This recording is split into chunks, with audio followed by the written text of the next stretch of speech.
ফজরের নামাজের পর মসজিদে অথবা ঘরে বসে কোরআন থেকে সূরা ইয়াসিন খুলে সূরা ইয়াসিন তিলাওয়াত করে সন্ধ্যা পর্যন্ত বিপদ মুসিবত দুর্ঘটনা অ্যাক্সিডেন্ট সব ধরনের বিপদ থেকে বাঁচানোর জন্য স্পেশাল লোকের জন্য যেমন বডিগার্ড থাকে, যে ব্যক্তি সূরা ইয়াসিন সকালবেলা ফজরের পর তিলাওয়াত করবে, কাউসারওয়ালা নবী বলেন সূরা ইয়াসিন সন্ধ্যা পর্যন্ত তার দেহের জন্য বডিগার্ড হয়ে যাবেন।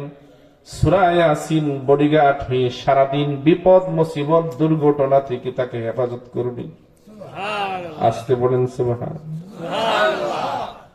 মুআজ্জাজ হাজিরিন, পয়গম্বর আরবি মদিনাওয়ালা নবী হাদিসে সূরা ইয়াসিনের ফজিলত সম্পর্কে ইরশাদ করেন, রাতের বেলা ঘুমানোর আগে যদি সূরা ইয়াসিন কেউ পড়ে ঘুমায়, সকালবেলা সে যখন ঘুম থেকে জাগে আল্লাহর ফেরেশতারা ঘোষণা দেয়, গোলাম ঘুমানোর সময় কালাম থেকে কোরআনের রূহটা, কোরআনের প্রাণটা তিলাওয়াত করেছে।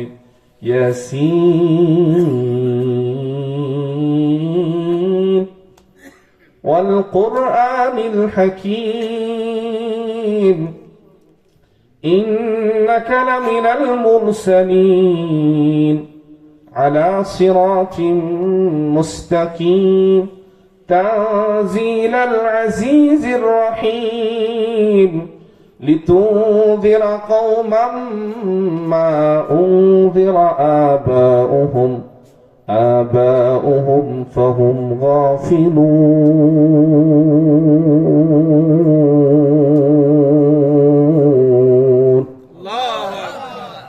পয়গম্বরের ফেরেশতারা, পয়গম্বর বলেন আকাশের ফেরেশতারা ঘোষণা দেয়, ও আমার ফেরেশতারা, আল্লাহ হুকুম দিয়ে দেন, গোলাম আমার ঘুমানোর সময় সূরা ইয়াসিন পড়ে ঘুমিয়েছি, আকাশের ফেরেশতারা ঘোষণা করে দাও, গোলাম আমার সূরা ইয়াসিন পড়ে ঘুমানোর কারণে আমি আল্লাহ তার পিছনের জিন্দেগীর সগীরা গুনাহগুলো মাফ করে দিলাম। এভাবে একে একে সূরা ইয়াসিনের ফজিলত পড়লে গভীর রাত পর্যন্ত বলা যাবে। আরেকটা ফজিলতের কথা বলে আমি আলোচনার সামনের দিকে অগ্রসর হব। মুআজ্জাজ হাজিরিন, পয়গম্বর বলেন কোন ব্যক্তির যখন সাকারাত শুরু হয়, মৃত্যুর যন্ত্রণা শুরু হয়, মৃত্যুর যন্ত্রণাগ্রস্ত ব্যক্তির শিয়রের পাশে বসে যদি কেউ সূরা ইয়াসিন তিলাওয়াত করে, শ্বাসকষ্টের রোগীর শ্বাসকষ্ট শুরু হলে, গ্যাস দিলে, ইনহেলার নিলে, অক্সিজেন নিলে শ্বাস প্রশ্বাস স্বাভাবিক হয়, আরাম লাগে।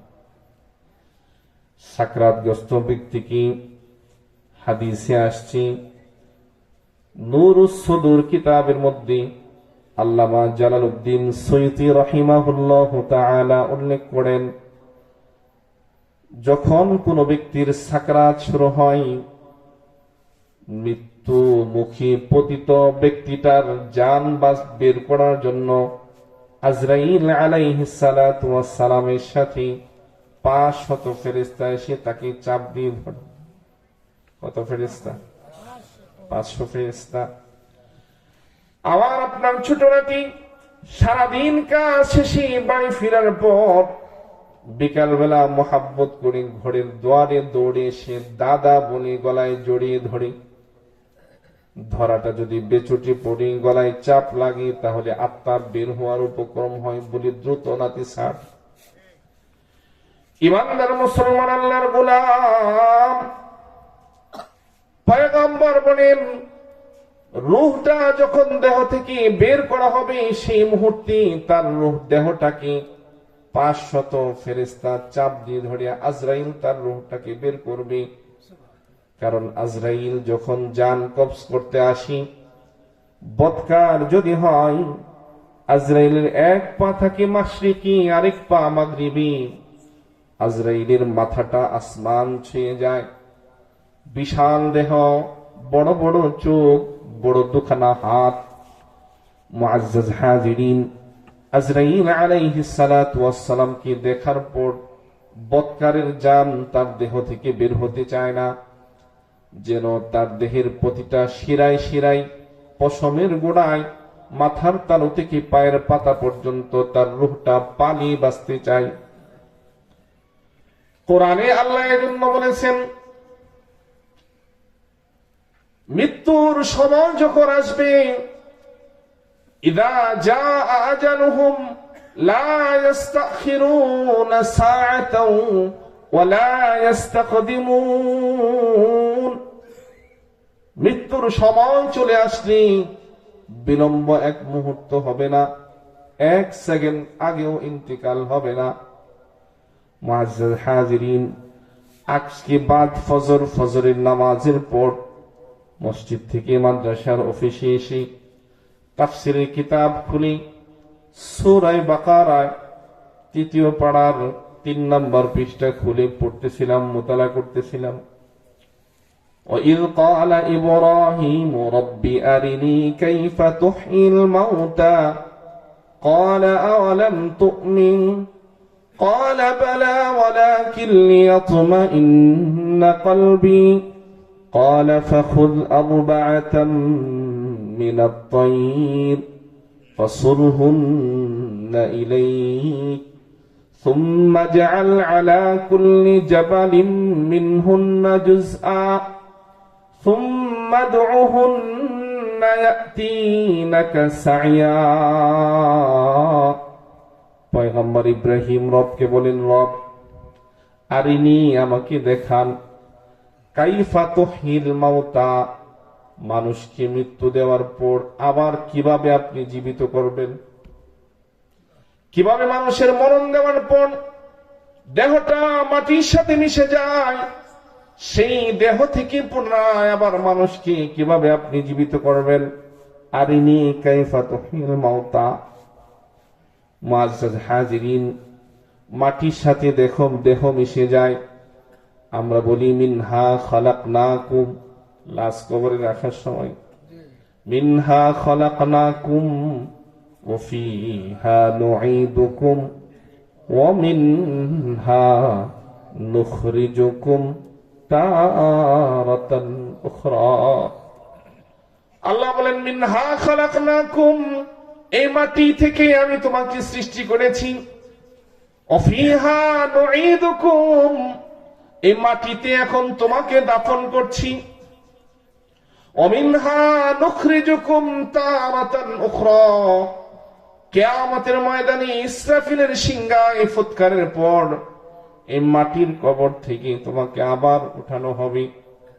পয়গম্বর ইব্রাহিম জানতে চান, আপনি কিভাবে পুনরায় জীবিত করবেন, আমাকে একটু দেখান। তাফসীরে কিতাবের মধ্যে আসছে, তাফসীরে রূহুল মাআনি, পয়গম্বর ইব্রাহিম নবী হয়ে কেন হঠাৎ করে রবের কাছে মানুষকে পুনরায় কিভাবে আল্লাহ উঠাবেন, এটা কেন পয়গম্বর ইব্রাহিম দেখতে চান। মুআজ্জাজ হাজিরিন, তাফসীরে কিতাবের মধ্যে লিখেছে, পয়গম্বর ইব্রাহিম একদিন সমুদ্রের পাড়ে হাঁটে। কোথায় হাঁটে? সমুদ্রের পাড়ে পয়গম্বর ইব্রাহিম হাঁটেন। দেখেন একটা বিশাল জানোয়ার সমুদ্রের পাড়ে ভাসতেছে। জোয়ার আসলে সমুদ্রের পানিতে ভাসে।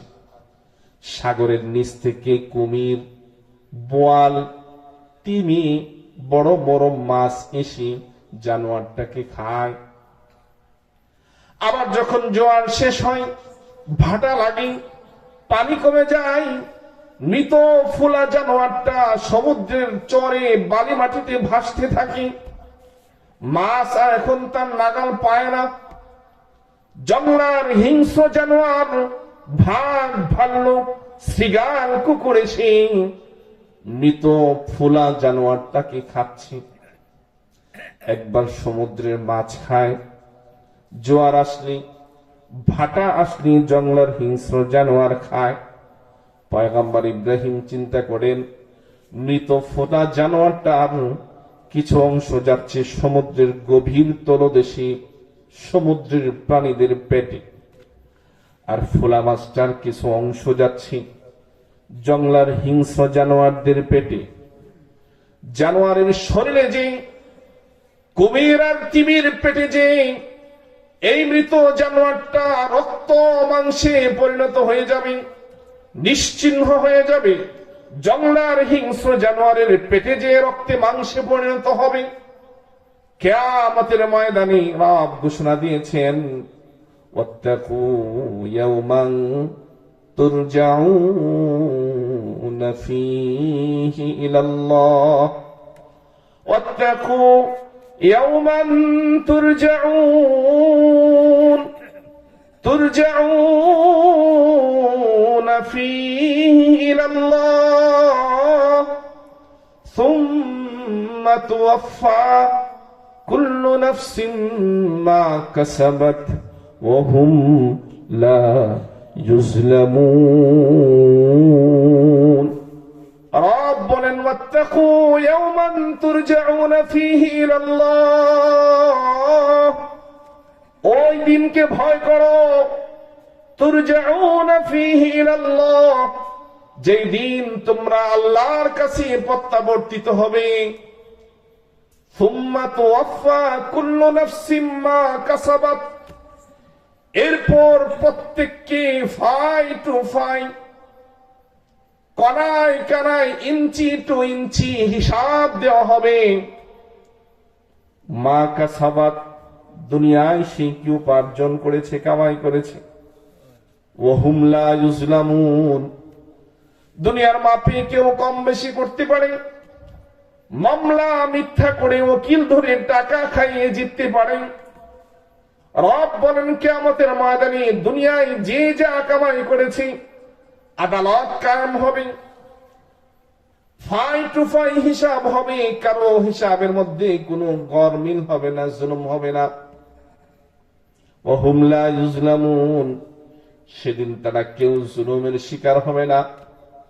পয়গম্বর ইব্রাহিম আলাইহিস সালাতু ওয়াস সালামের কৌতূহল জেগেছে। সমুদ্রের প্রাণীও খায় মৃত জানোয়ার, জংলার হিংস্র পায়নাও খায় মৃত জানোয়ার।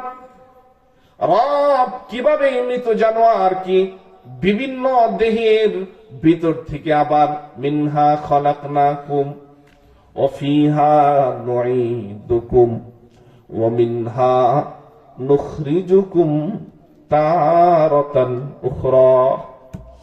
রব বলেন, মাটি থেকেই তৈরি করেছি, মাটিতেই কবর দেই, আবার মাটি থেকে উঠাবো। এই দেহটা তো জংলার প্রাণীদের পেটে গেল, এই মৃত জানোয়ারটা তো সমুদ্রের প্রাণীদের পেটে গেল। আমার তো ইলমুল ইয়াকিন আছে, কারণ পয়গম্বর নবীরা আল্লাহর বিধানের ব্যাপারে তাদের কোনো সন্দেহ আছে? আওয়াজ করে বলেন, সন্দেহ আছে? মুআজ্জাজ হাজিরিন, আল্লাহ ইব্রাহিম আলাইহিস সালাতু ওয়াস সালামকে জিজ্ঞেস করেন, পয়গম্বর আওয়ালাম তুমিন, তোমার কি ব্যাপারে ঈমান নাই? ঈমানে কোনো ঘাটতি আছে আমি যে উঠাবো কোন নাই? পয়গম্বর ইব্রাহিম বলেন, ক্বালা বালা, হ্যাঁ ঈমান তো আছে। ওয়ালাকিন লিয়াতমাইন্না কলবি, তো আমার মনটা একটু সান্ত্বনা পাবে, মনে কৌতূহল জাগে। একটা মৃত পানি নিশ্চিহ্ন হয়ে যায়, আবার কিভাবে আপনি উঠাবেন? ইমানদার মুসলমান আল্লাহর গোলাম খুব মন দিয়ে শোনেন, কবরের কথা চিন্তা করেন, মোরাকাবার ধ্যানে বসে যান। সাদা পাকা দাড়িওয়ালা মুরব্বীদের সংখ্যায় এই মজলিসে বেশি বাবা। চিন্তা করেন, মৃত্যুর ব্যাপারে কারো কোনো সন্দেহ নাই, কোনো ইখতিলাফ নাই। নাস্তিক বিশ্বাস করে মৃত্যু হবে, আস্তিক বিশ্বাস করে মৃত্যু হবে, হিন্দু বিশ্বাস করে মৃত্যু হবে, বৌদ্ধ খ্রিস্টান বিশ্বাস করে মৃত্যু হবে, মুমিন মুসলমান বিশ্বাস করে মৃত্যু হবে। কারণ চোখের সামনে দৈনিক মানুষের মৃত্যু হচ্ছে। বলতেছিলাম সকালবেলা মোতালা করতেছি, এই আয়াত তিলাওয়াত করে মোতালা করছি। তিনজন মুসল্লি এসে অফিসে হাজির, সালাম দিয়ে বসে বলতেছেন, আমাদের পরিচালনা পর্ষদের একজন গুরুত্বপূর্ণ সদস্য, সুঠাম দেহের অধিকারী, 5 ফিট 8-9 ইঞ্চির লম্বা, কম হবেন না, টকটকে লাল সুন্দর, ধনী ধনাঢ্য মানুষ বছরে বছরে উমরা করেন, সুঠাম দেহের অধিকারী। 26 তারিখ কালকের পর দিন উমরার ফ্লাইট, আমাকে বলতেছেন হুজুর বুলু হাজি মারা গেছে। আমি কথা শোনার সাথে সাথে কিতাব আমার সামনে খোলা, 1.5 থেকে 2 মিনিট থম মেরে আটকে আছে। চোখের কোনা বেয়ে বেয়ে পানি ঝরছে, কারণ কদিন আগে মসজিদের সামনে দুহাত মুসাফা করে হাত আটকে রেখে বলে, হুজুর আমার বুড়া কালে আপনি আসছেন, জওয়ান কালটা আপনি পাননি, খেদমত আপনার করতে পারি না, তবে হুজুর আপনার সাথে আমার অনেক কথা আছে, যদি সুযোগ হয় উমরার আগে বলবো, না হয় উমরা থেকে এসে আপনার সাথে একান্ত বসে কথা বলবো। বড় মহাব্বতের মানুষ, আহলে দিল মানুষ, আজীব ধরনের জজবাওয়ালা মানুষ। আগের 2 বছর উমরা থেকে এসে হাবাকাবা নিয়ে আমি মেহরাবে বয়ান শুরু করেছি। জজবাতি মানুষ, হজ থেকে হাবাকাবা আনছে। হাবাকাবা ছিলেন তো, জুব্বার উপরে যে খতিব সাহেবরা পড়ে, বয়ান চলাকালে হাজির হাদিয়ানি মুআজ্জাজ হাজরিন, 1.5 থেকে 2 মিনিট আমি থমের উপর পড়ে রইলাম, চোখ বেয়ে বেয়ে পানি ঝরছি। উমরার ফ্লাইট কমপ্লিট, টাকা পয়সা কমপ্লিট, বাজার কমপ্লিট, কোনো অসুস্থতা নেই, সুঠাম দেহ, সুন্দর টকবগে মানুষ, চুলদারি সাদা হয়েছে কিন্তু শক্তি শরীরে আছে। রব ডাক দিয়েছেন, বিলম্ব করার সুযোগ নাই। কুল ইন্নাল মাউতাল্লাযী তাফিরুনা মিন ফাইন্নাহু মুলাকীকুম। রব বলেন, কুল ইন্নাল মাউতাল্লাযী তাফিরুনা মিনহু ফাইন্নাহু মুলাকীকুম। যে মৃত্যু থেকে তোমরা পালিয়ে বাঁচতে চাও, ফাইন্নাহু মুলাকীকুম, সে মৃত্যু কিন্তু তোমাকে ধরে ফেলবে। অন্য আয়াতে রব বলেন, ওয়ালাউ কুনতুম ফি বুরুজিম মুশাইয়াদা, যদি সীসা ঢালা প্রাচীরের ঘরের ভিতরে থাকো, মশা মাছি পিপিলিকা ঢোকার সুযোগ নাই, তোমাকে কেউ কামড় দিয়ে মারবে সুযোগ নেই। সীসা ঢালা প্রাচীরের ভিতরে যদি মৃত্যু থেকে পানি বাঁচতে চাও, বাঁচতে পারবে? আর আসতে বলেন মুআজ্জাজ হাজরিন। এই জন্য কবি চমৎকার বলেছেন, কুল্লু নাফসিন যায়িকাতুল মাউত। রব কোরআনে বলেছেন, প্রত্যেক আত্মা মৃত্যুর স্বাদ আস্বাদন করবে। এই আয়াতের তর্জমা করতে গিয়ে কবি চমৎকার ভাবে বলেছেন, মাউতু কাসিন কুল্লু নাফসিন শারিবু, মাউতু কাসিন কুল্লু নাসিন শারিবু, কবরু বাইতিন কুল্লু নাসিন দাখিলু। কবি বলেন, মাউতু কাসিন কুল্লু নাফসিন শারিবু, মৃত্যু এমন এক পেয়ালা, পানপাত্র, যেটা সবাই পান করবে। কবর এমন ঘর, যেই ঘরে সবাইকে ঢুকতে হবে। পয়গম্বরের জন্য বলেছেন, আল কবরু ইম্মা রাউযাতুম মিন রিয়াজিল জান্নাহ আও হুফরাতুম মিন হুফারিন নার। পয়গম্বর বলেন, আল কবরু ইম্মা রাউযাতুম মিন রিয়াজিল জান্নাহ, কবরটা কারো জন্য একটা জান্নাতের ফুল বাগানে পরিণত হয়ে যাবে। আও হুফরাতুম মিন হুফারিন নার, কোন জাহান্নামের জন্য কবরটা জাহান্নামের গর্তে পরিণত হবে। মুআজ্জাজ হাজরিন বলতেছিলাম, ইব্রাহিম পয়গম্বর রবের কাছে জানতে চান, কিভাবে আপনি পুনরায় উঠাবেন, আমাকে একটু দেখান, দেখতে চাই। মনে আছে তো? রব্বি আরিনি কাইফা তুহিল মাউতা, قال أولم تؤمن قال بلى ولكن ليطمئن قلبي মনের সান্ত্বনা পেতে চাই। পয়গম্বর বলেন قال خذ قال فخذ أربعة من الطير। পয়গম্বর চারটা পাখি নেন, চারটা পাখি। কয়টা? চারটা পাখি নেন। কি কি? তাফসীরে কিতাবের মধ্যে আসছে ময়ূর, মোরগ, কবুতর, কাক, অন্যান্য বর্ণনাও আসছে।